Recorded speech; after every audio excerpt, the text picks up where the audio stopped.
You've thought about investing for years now. You've read the articles, watched the videos, downloaded the app more than once, and still, somehow, you haven't started. Every time you get close, something in you flinches without warning. You close the app and tell yourself you'll look again properly later, and later rarely, if ever, comes. Watching a friend build wealth doesn't make you jealous. Not exactly. It makes you uneasy, like they've quietly figured out a rule about money that you were never actually taught. Your savings sit in cash, quietly losing real value to inflation every single year. And part of you already knows it, even if you'd rather not think about it directly, or often. This isn't really a knowledge problem, and it never was. You could probably explain compound interest to a stranger tonight without much trouble if someone genuinely, unexpectedly asked you to right now. Something older than logic is making this decision for you instead, something that has nothing to do with spreadsheets. And right now, quietly, consistently, it's winning.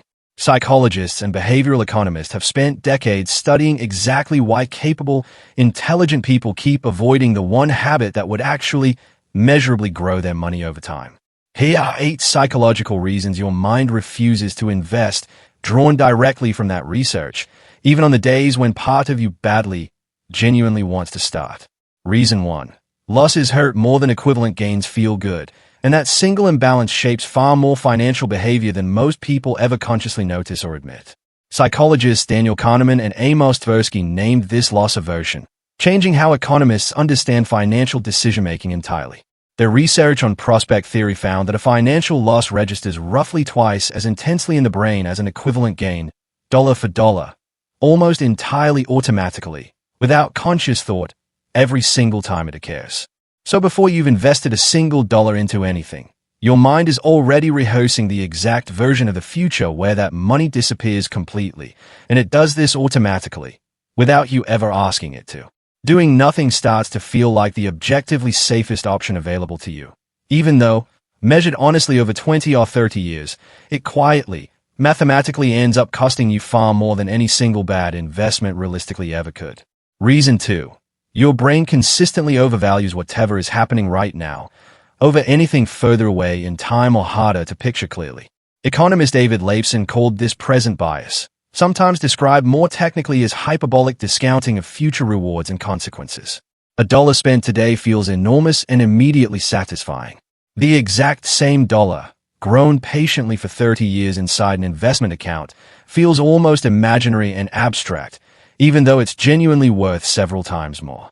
So the brain keeps choosing the version of comfort it can actually feel today over an abstract future version it can only vaguely imagine happening to someone else entirely, in a life that doesn't feel real yet. Every single "I'll start next month" is present bias winning quietly again, one small postponed decision at a time, compounding silently into years, then decades of expensive, entirely avoidable delay. Reason 3. Financial stress physically narrows your ability to think about anything beyond the immediate present moment. Researchers Sendel Melanathan and Ildar Schoffer named this the scarcity mindset in landmark studies on poverty, bandwidth, and decision-making that are still widely cited today. Their research found that money worry acts like a tax on mental bandwidth, one that pulls attention sharply toward this week's bills and firmly away from decades ahead, in ways that are difficult to consciously override. Even when you finally sit down determined to invest, your mind is often still half occupied with more immediate financial problems that simply feel louder, closer, and more urgent than a decision that only pays off decades from now. Long-term thinking requires spare mental space to operate properly and clearly, and scarcity, whether it's real or only perceived, quietly takes that spare space away first, before you've even opened the app to look. Reason 4. You inherited beliefs about money long before you were old enough to consciously question any of them, and most of those beliefs are still quietly operating in the background today. Psychologist Brad Klontz calls these deeply inherited beliefs money scripts. His research found that most adults are still unconsciously running financial beliefs absorbed sometime in early childhood, often without ever realizing where the original belief actually came from, or that it's even still influencing them.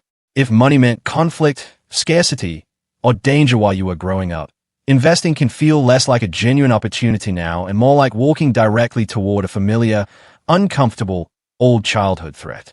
The hesitation you feel isn't really about the stock market at all, most of the time.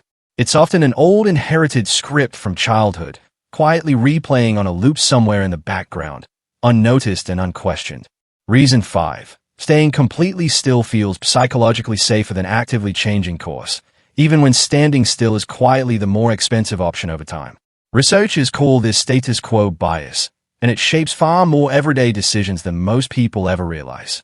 Behavioral economist Richard Thaler's research found that people overwhelmingly stick with whatever default option they were already given, even in cases where a clearly better, more profitable option exists right there in plain view.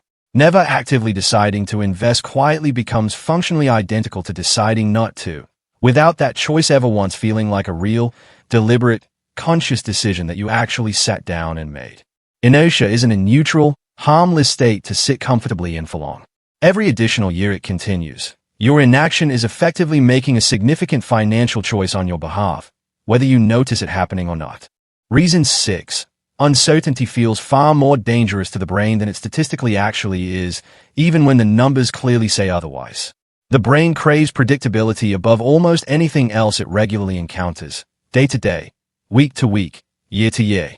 Neuroscience research on decision-making under ambiguity has shown the brain treats unclear, unpredictable financial outcomes similarly to physical danger, activating the same threat response, even when the underlying odds genuinely favor you.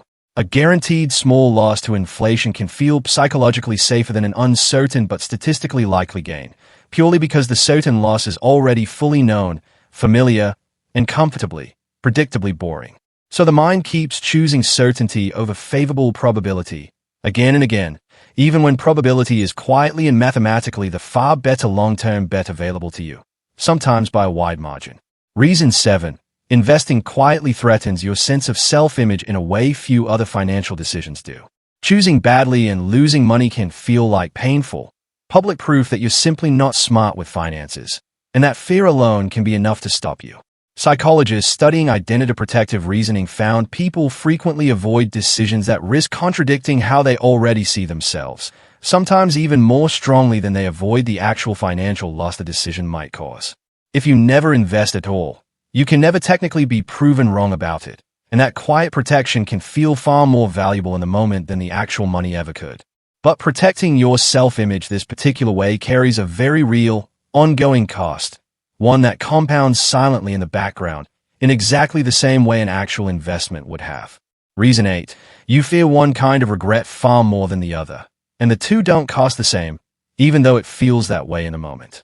Researcher May Statman's work in behavioral finance calls this regret asymmetry between action and inaction. His research found that the pain of an active, visible financial loss weighs considerably heavier on the mind than the quieter, invisible pain of a passive missed gain, even when the dollar amount's identical. So doing nothing at all, even when it costs you just as much money in the end, simply feels far less personally regrettable in the actual moment it happens, purely because nothing visibly, dramatically went wrong. That feeling is genuinely an illusion, though, however convincing it seems in the moment. 10 years of misgrowth is a real, measurable financial loss, whether it was ever consciously felt as one or not.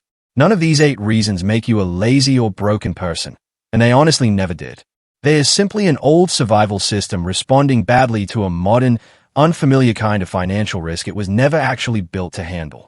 Understanding exactly why the hesitation happens doesn't remove it instantly, but it does make your very next decision noticeably easier to see clearly for what it actually is, rather than what it merely feels like in the moment. You don't need total certainty to finally begin investing today. You need one small, imperfect action that the old survival system inside you simply doesn't get a vote on anymore, starting with whatever amount you can genuinely afford. If any of these 8 reasons sounded uncomfortably familiar just now, tell me which one in the comments below. Recognizing the pattern honestly and naming it clearly out loud is always the very first step forward.